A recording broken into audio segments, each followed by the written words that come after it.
ఇవాళ అంత్యాక్షరి ఎలా ఆడతాము? సహజంగా అంత్యాక్షరి అంటే చివర ఏది అక్షరం వస్తుందో దాన్ని ఆధారంగా పాటలు పాడుకుంటాం అంత్యాక్షరి. అదేవిధంగా పదాలు కూడా చెప్పొచ్చు. అయితే ఇప్పుడు అంత్యాక్షరి ఏంటంటే గుణింత గుర్తుని ఆధారంగా చేద్దాం. మొదట పలక అని పెట్టాం. పలకలో అంత్యం అంటే చివరిగా ఉన్న అక్షరం ఏంటి? క. కాకి ఏముంది? గుర్తు కా ఉంది. దాంతో ఒక పదం రాయాలి. కలిసినా కలిసినా అని పెట్టా. ఇందులో చివరి పదం ఏంటి? నా. నాకి దీర్ఘం ఇస్తే నా ఉంది. అంటే దీర్ఘంతో జాతి. ఇక్కడ చివర ఈ గుడితో ఉంది. ఈ గుడి అంటే పిల్లక.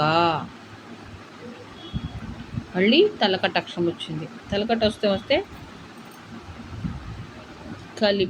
కలిసి కలిపితే ఇక్కడ తకెత్తం దీర్ఘం ఉంది. అప్పుడు తకెత్తం దీర్ఘం ఇస్తే తేనె.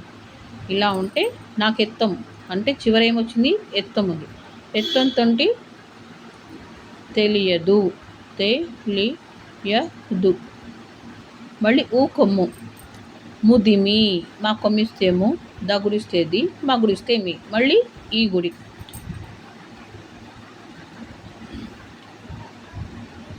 మినుగురు పురుగు. మినుగురు పురుగు. ఇలాగా కాసేపు సరదాగా ఆడుకుంటే ఈ ఆటలో గుణింత గుర్తులు ఇంకా బాగా స్పష్టత వస్తాయి. తర్వాత తప్పు లేకుండా పదాలు రాయడం సాధ్యమవుతుంది. ఇదొక చిన్న ఆటగా చేస్తూ గుణింత గుర్తుల్ని స్పష్టంగా నేర్చుకోవడానికి, తడబాటు లేకుండా నేర్చుకోవడానికి ఉపకరిస్తుందని ఆశిస్తున్నాను. ధన్యవాదాలు.